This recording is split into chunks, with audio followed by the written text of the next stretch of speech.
Assalamualaikum warahmatullahi wabarakatuh. Saudara-saudaraku yang saya cintai, saya banggakan. Masih terkait dengan sidang di Mahkamah Konstitusi kemarin.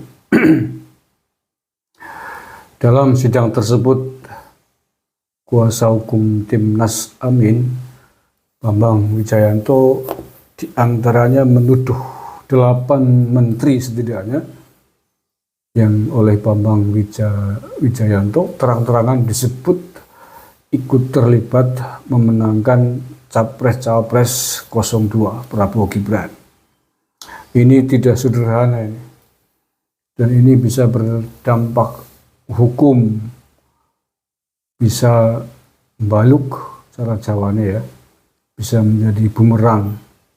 Karena kalau dia tidak bisa membuktikan secara hukum keterlibatan 8 orang menteri yang dituduh ikut memenangkan pasangan 02, ini bisa berdampak hukum kepadanya, kepada tim hukum Timnas Amin. Karena ini walaupun yang membacakan Bambang, tapi ini kan atas namanya kan seluruh kuasa hukumnya. Baik, ini saya bacakan, ini ditulis di Surya ini. Tentang siapa-siapa 8 menteri yang dituduh ikut memenangkan Prabowo Gibran. Dan sebenarnya ini kalau tuduhan ini menuduh para menteri ikut terlibat dalam pemenangan Capres-Cawapres 02, ini bukan domainnya Mahkamah Konstitusi. Kalau ini domainnya Bawaslu.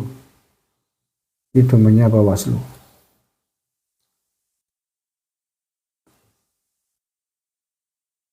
Dalam resume yang dibacakan oleh Bambang, Timnas Amin menuding ada 8 menteri Kabinet Indonesia Maju yang ikut memenangkan Capres-Cawapres nomor urut 2 Prabowo Gibran pada Pilpres kemarin. Bambang Wijayanto mengungkapkan sebagai upaya untuk memenangkan kontestasi, Presiden Jokowi juga menggerakkan atau setidaknya membiarkan beberapa anggota kabinet terlibat dalam kampanye paslon 02 serta pejabat lainnya. Dan pengertian kampanye sendiri ini sangat detail diatur di Undang-Undang Pemilu. Tidak mudah menuduh seseorang atau pihak tertentu ikut melakukan kampanye. Hanya gara-gara misalkan seorang menteri itu memberikan isyarat untuk menyoblos 02 misalkan. Itu belum tentu dan bisa didefinisikan sebagai sebuah kampanye politik. Pengertian kampanye politik yang diatur di Undang-Undang Pemilu itu rumit itu. Tidak mudah itu menjeratnya. Karena saya pernah menjadi anggota Bawaslu Kabupaten di Banyumas ya. Sudah jelas-jelasan itu anggota caleg melakukan kampanye di luar jadwal, setelah dijerat ya, ditelisik tidak masuk. Karena memang undang-undangnya longgar tuh. Harus kemudian menyebut apa sih yang disebut dengan kampanye dan lain sebagainya, waktunya kampanye dan lain sebagainya. Tidak mudah itu, saya sudah pernah ngalamin ini. Makanya jangan gegabah ya, Pak Bambang Wijayanto dan timnya nih. Anda bisa kena tamparan balik loh. Ini 8 menteri yang disebut loh. Nah, dari 8 menteri itu diantaranya adalah satu, dia menyebut Menteri Perekonomian atau Menko Perekonomian Airlangga Hartarto. Airlangga Hartarto melakukan dugaan politisasi bansos kepada warga Mandalika, kata Bambang. Bambang juga menyebut nama Menteri Koordinator Bidang Kemaritiman dan Investasi Luhut Binsar Panjaitan yang dituding memberikan dukungan kepada Prabowo paslon nomor urut 2 di berbagai media dan platform media sosial. Menteri Investasi Bahlil Lahadalia yang mendampingi kampanye Gibran di Papua pada hari Jumat 26 Januari. Selain itu, Bahlil juga mendirikan gerakan relawan untuk mendukung paslon 02, kata Bambang. Kemudian disebut juga Menteri BUMN Erick Thohir. Selain itu, Menteri Agama juga dituduh juga nih sama Timnas Hukum Amin. Menteri Agama Yakut Khalil Qomas. Ia menyatakan siap memberikan tambahan suara 4% untuk paslon nomor urut 2 Prabowo Gibran dan memberikan pengarahan terhadap penyuluh agama di seluruh Indonesia, kata Bambang. Selain itu, Menteri Pertanian Amran Sulaiman juga dikatakan Bambang ikut mengerahkan bimbingan teknis ke berbagai daerah untuk menggalang dukungan. Kemudian masih ada lagi Menteri Komunikasi dan Informatika Budi Ari Setiadi juga ikut dicatut. Menkominfo juga Ketua Umum Projo Budi Ari Setiadi menggalang dukungan 02, kata Bambang. Terakhir, Menteri Perindustrian Agus Gumiwang disebut juga oleh Bambang ikut melakukan penggalangan dukungan. Wakil Menteri Agraria Raja Juli Antoni pada media sosial pribadinya mempolitisasi program pemerintah dengan membagikan sertifikat PTSL dan wakaf kepada masyarakat dengan memberikan dukungan selamat Prabowo Gibran. Gak mudah bro, ini semua narasi politik ini kalau saya amati. Narasi politik. Jadi ya, dukungan dan kampanye itu berbeda loh bro. Iya, memberikan dukungan dan kampanye itu berbeda definisinya. Kalau memberikan dukungan, kalau dia memang menteri itu dari politisi ya contoh Airlangga Hartarto, dia itu ketua umum Partai Golkar, ya pastilah dia akan ikut memberikan dukungan kepada capres-capres yang diusung oleh Partai Golkar. Otomatis itu, dia politisi, ketua umum partai gimana sih?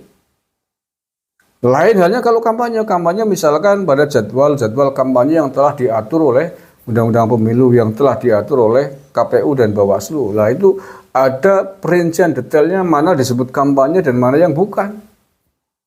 Tidak mudah itu Om Bambang. Ya serius. Sangat mudah dipatahkan. Kalau kemudian Menteri Airlangga Hartarto melakukan kampanye pada jadwal-jadwal kampanye yang telah ditetapkan oleh partai politik tertentu. Sementara dia tidak melepaskan jabatannya. Dia ikut kampanye di panggung. Dia tidak cuti dan sebagainya, baru kena tuh. Tapi kalau sedang sekedar dia di sela-sela melakukan tugasnya, kemudian menyampaikan dukungannya kepada Prabowo Gibran, itu belum bisa dikatakan kampanye. Karena itu bukan waktunya kampanye. Atau bukan jadwalnya kampanyenya. Rumit dikirain sih. Mereka juga, yang bikin undang-undang juga anggota DPR RI. Mereka sudah memperkirakan celah-celahnya bagaimana aturan itu bisa dilanggar oleh siapapun yang berkepentingan terkait dengan kepentingan politik. Dan yang membuat undang-undang pemilu itu bukan hanya satu partai aja. Dan dalam konteks pemilu 2024, yang paling dominannya partai pemenang. Partai pemenangnya siapa? Kok PDI? Gimana sih? Ya partai pemenangnya PDI. Jadi bedakan antara memberikan dukungan dan kampanye. Kalau hanya memberikan dukungan, menteri itu partai dari unsur politisi banyak. Dan aturannya memang boleh memberikan dukungan, apalagi dukungan kampanye politik juga boleh kok. Iya. Itu pernah diungkap oleh Pak Jokowi kan. Nah kalau kampanye resmi menjadi jurkam misalkan, nah itu memang ada aturan-aturan tertentu yang harus dilakukan oleh menteri bersangkutan. Ya diantaranya tidak menggunakan fasilitas negara, mengajukan izin cuti. Itu kalau kampanye resmi sebagaimana diatur oleh KPU. Tapi kalau sekedar sedang jalan-jalan, sedang menjalankan tugasnya, kemudian dia mengatakan dukungannya kepada pasangan capres-capres tertentu, itu belum bisa dikatakan kampanye. Itu statement politik, dia memang anggota partai politik. Susah itu dibuktikan. Dan sekali lagi bahwa semua tudingan yang dilakukan oleh Timnas Amin ini kepada para menteri, 8 menteri ini, itu adalah proses tuduhan pelanggaran pemilu yang bukan domainnya Mahkamah Konstitusi. Seandainya itu pelanggaran, walaupun saya yakin tidak bisa dibuktikan sebagai sebuah pelanggaran pemilu. Itu domainnya Badan Pengawas Pemilu. Dan Badan Pengawas Pemilu saya jamin 120%. 300% tidak akan bisa membuktikan bahwa itu bagian dari pelanggaran kampanye pemilu. Nggak bisa. Jamin saya. Silakan aja kalau nggak percaya. Detail itu, jelimet itu. Lah yang jelas-jelas. Saya pernah ngalamin itu. Pernah ngenanganin itu dulu. Pemilu 2004 saya anggota Bawaslu Banyumas. Itu tidak mudah. Padahal dia peserta pemilu. Caleg ya. Membagikan stiker. Membagikan sesuatu. Ada gambarnya dia. Itu tidak bisa dijerat dengan kampanye di luar jadwal atau menyalahi aturan kampanye. Karena aturannya yang sudah dibuat tidak punya gigi gitu loh ya. Aturan itu macan ompong ibaratnya begitu loh. Loh yang buat mereka sendiri. Jadi